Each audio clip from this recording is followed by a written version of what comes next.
Hola, les doy la bienvenida a Cuestiones de Juristas y en este video traigo para ustedes la continuación de los elementos del delito.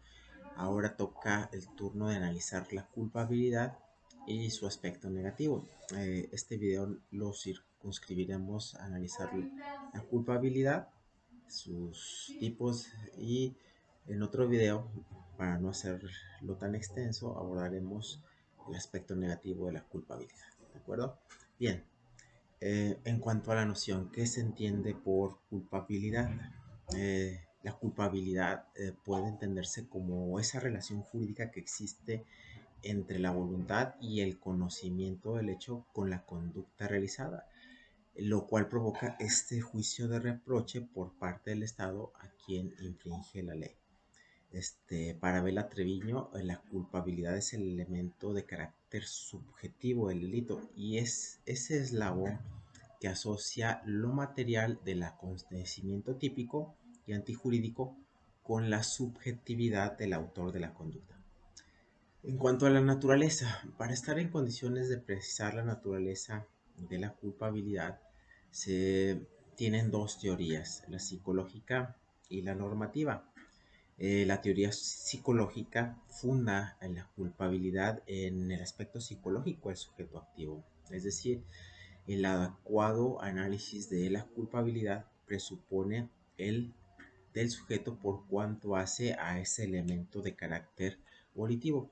Y en cuanto a la teoría normativa, según esta teoría, la base de la culpabilidad radica en la imperatividad de la norma, en la imperatividad de la ley, dirigida a quienes tienen esa capacidad de obrar conforme a la norma a fin de que se pueda emitir el correspondiente juicio de reproche. Bien, hay diversas formas de la culpabilidad. Se hace este juicio de reproche a título de dolo y de culpa. Y antes de la reforma al Código Penal Federal de 1994 se admitía la llamada preterintencionalidad. Vamos a ver en qué consiste en cada uno de estos tipos. El dolo. El dolo consiste en causar intencionalmente el resultado típico, o sea, con conocimiento y esa conciencia de la antijuricidad del hecho. Y también se le conoce como delito intencional o doloso. Los elementos del dolo son dos. Uno ético, que consiste en saber que se infringe la norma, y el de carácter volitivo, es decir, que es la voluntad de realizar la conducta antijurídica. Si, por ejemplo, un enfermo mental no puede ser culpable por carecer de imputabilidad. Las clases. Fundamentalmente el dolo puede ser directo, indirecto o eventual, genérico, específico o indeterminado. Existe dolo directo cuando el sujeto activo tiene la intención de causar un daño determinado y lo hace de manera que existe esa identidad entre la intención y el resultado típico. Por ejemplo, el agente que desea robar y lo hace. Hay dolo directo cuando la voluntad va encaminada en forma directa hacia el resultado.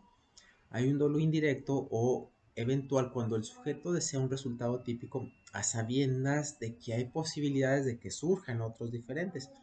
Por ejemplo, alguien que quiere lesionar a un comensal determinado, para lo cual coloca una sustancia venenosa en la mesa, sabiendo que podrían resultar más afectados otros sujetos. El dolo genérico es la intención de causar un daño o afectación, o sea, la voluntad consciente de cometer un delito. Y hay penalistas que niegan la existencia de este dolo. El dolo específico es la intención de causar un daño con una especial voluntad que la propia norma exige en cada caso, de manera que deberá ser objeto de prueba. Jiménez de Azúa critica esta denominación y considera más apropiada la de dolo con intención ulterior. Y para ejemplificar el dolo genérico y el específico puede servir el caso de homicidio en razón de parentesco o relación. Existe un dolo de querer matar y un dolo específico de querer matar al ascendiente, al descendiente o al cónyuge. También tenemos el dolo de carácter indeterminado. Consiste en la intención de delinquir de manera imprecisa sin que la gente desee causar un delito determinado, por ejemplo, colocar una bomba para protestar por alguna situación de carácter político y el sujeto sabe que causará uno o más daños, pero no tiene la intención de infligir alguno en particular. ¿Sí? Aquí recalcamos que el dolo es este proceso psicológico que se traduce en la intención de querer el resultado típico. Ahora analicemos la culpa. La culpa es el segundo grado de culpabilidad y ocurre cuando se causa un resultado típico sin la intencionalidad de producirlo, pero se ocasiona por imprudencia o falta de cuidado de precaución cuando pudo ser previsible y evitable. La doctrina le llama delito culposo, imprudencial o no intencional. En cuanto a los elementos, son esencialmente la conducta, esta acción o omisión, la carencia de cuidado, cautela o precaución que exigen las leyes, ese resultado previsible y evitable, que ese resultado esté tipificado y el nexo o relación de causalidad. Cada elemento de la culpa se explica por sí mismo, de modo que no se detallarán por ser entendibles. En cuanto a las clases de dolo, podemos tener un dolo llamado consciente o con previsión o con representación, y existe cuando el sujeto activo prevé como posible un resultado típico, pero no lo quiere y tiene la esperanza de que no se producirá. El inconsciente, también conocida como culpa sin previsión o sin representación, y existe cuando la gente no prevé el resultado típico y así la conducta sin pensar que pueda ocurrir el resultado típico y sin prever lo previsible y evitable. Y dicha culpa puede ser lata, leve o levísima. Es lata cuando en esta culpa hay mayor posibilidad de prever el daño. Es leve cuando existe menor posibilidad que en la anterior. Y levísima cuando la posibilidad de prever el daño es considerablemente menor que las dos anteriores. Y bien, ahora en cuanto a la preterintencionalidad, este es el tercer grado de culpabilidad y como ya se mencionó, fue suprimido en las reformas de 1994.